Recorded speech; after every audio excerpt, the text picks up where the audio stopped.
राधे राधे मेरे प्यारे भाइयों बहनों माताओं व बंधुओं, संस्कार की बातें चैनल में आपका स्वागत है। बंधुओं, आज शरद पूर्णिमा के दिन मैं आपको सुना रही हूँ शरद पूर्णिमा की कथा और पूर्ण पूजा विधि। बंधुओं, जो मनुष्य भी शरद पूर्णिमा के दिन इस कथा को सुनते हैं, माँ लक्ष्मी की उन पर विशेष कृपा होती है। बंधुओं, यदि आपने हमारे चैनल को अब तक सब्सक्राइब नहीं किया तो जरूर करें और बेल आइकन दबाना ना भूलें।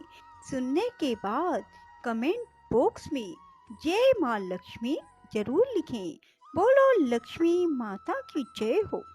बंधुओं, शरद पूर्णिमा आश्विन मास की पूर्णिमा को कहा जाता है। पुराणों के अनुसार देवी लक्ष्मी शरद पूर्णिमा तिथि को समुद्र मंथन से उत्पन्न हुई थी। इसीलिए शरद पूर्णिमा की रात का हिंदू धर्म में बहुत महत्व है। बंधुओं, शरद पूर्णिमा की रात में चंद्रमा अपनी 16 कलाओं से पूर्ण होकर आकाश से अमृत वर्षा करता है और वैभव की देवी लक्ष्मी अपने पति श्री हरि के साथ पृथ्वी लोक पर भ्रमण करने आती है। लक्ष्मी विष्णु के स्वागत में इस रात को कैसे करे पूजा और शरद पूर्णिमा की कथा मैं आपको बताने जा रही हूँ। पूर्णिमा के व्रत का सनातन धर्म में बहुत महत्व है।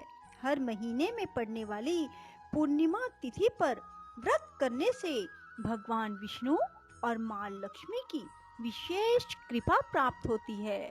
माँ लक्ष्मी और श्री हरि की इसी कृपा को प्राप्त करने के लिए एक साहूकार की दोनों बेटियां हर पूर्णिमा को व्रत किया करती थी। इन दोनों बेटियों में बड़ी बेटी पूर्णिमा का व्रत पूरे विधि विधान से करती और पूरा व्रत करती। वहीं छोटी बेटी व्रत तो करती, लेकिन नियमों को आडंबर मानकर उनकी अनदेखी कर देती। विवाह योग्य होने पर साहूकार ने अपनी दोनों बेटियों का विवाह कर दिया। बड़ी बेटी के घर समय पर स्वस्थ संतान का जन्म हुआ। संतान का जन्म छोटी बेटी के घर भी हुआ, लेकिन उसकी संतान पैदा होते ही दम तोड़ देती थी। 2-3 बार ऐसा होने पर उसने एक ब्राह्मण को बुलाकर अपनी व्यथा कही और धार्मिक उपाय पूछा। उसकी सारी बात सुनकर कुछ प्रश्न पूछने के बाद ब्राह्मण ने उससे कहा कि तुम पूर्णिमा का अधूरा व्रत करती हो, इस कारण तुम्हारा व्रत फलित नहीं होता और तुम्हें अधूरे व्रत का दोष लगता है। ब्राह्मण की बात सुनकर छोटी बेटी ने पूर्णिमा व्रत पूरे विधि विधान से करने का निर्णय लिया, लेकिन पूर्णिमा आने से पहले ही उसने एक बेटे को जन्म दिया। जन्म लेते ही बेटे की मृत्यु हो गई। इस पर उसने अपने बेटे शव को एक पीढ़े पर रख दिया और ऊपर से एक कपड़ा इस तरह ढक दिया कि किसी को पता ना चले। फिर उसने अपनी बड़ी बहन को बुलाया और बैठने के लिए वही पीढ़ा दे दिया। जैसे ही बड़ी बहन उस पीढ़े पर बैठने लगी, उसके लहंगे की किनारी बच्चे को छू गई और वह जीवित होकर तुरंत रोने लगा। इस पर बड़ी बहन पहले तो डर गई और फिर छोटी बहन पर क्रोधित होकर उसे डांटने लगी, क्या तुम मुझ पर बच्चे की हत्या का दोष और कलंक लगाना चाहती हो? मेरे बैठने से यह बच्चा मर जाता तो? इस पर छोटी बहन ने उत्तर दिया, यह बच्चा मरा हुआ तो पहले से ही था। दीदी, तुम्हारे तप और स्पर्श के कारण तो जीवित हो गया है। पूर्णिमा के दिन जो तुम व्रत और तप करती हो, उसके कारण तुम दिव्य तेज से परिपूर्ण और पवित्र हो गई हो। अब मैं भी तुम्हारी ही तरह व्रत और पूजन करूंगी। इसके बाद उसने पूर्णिमा व्रत विधि पूर्वक किया और इस व्रत के महत्व और फल का पूरे नगर में प्रचार किया। जिस प्रकार माँ लक्ष्मी और श्री हरि ने साहूकार की बड़ी बेटी की कामना पूर्ण कर सौभाग्य प्रदान किया, वैसे ही हम पर भी भगवान श्री हरि और माँ लक्ष्मी की कृपा बनी रहे। बंधुओं, शरद पूर्णिमा की पूजा विधि इस प्रकार है। बंधुओं, सुबह शरद पूर्णिमा के दिन ब्रह्म मुहूर्त में उठें और स्नान के बाद घर के मंदिर की सफाई करें। ध्यान पूर्वक माता लक्ष्मी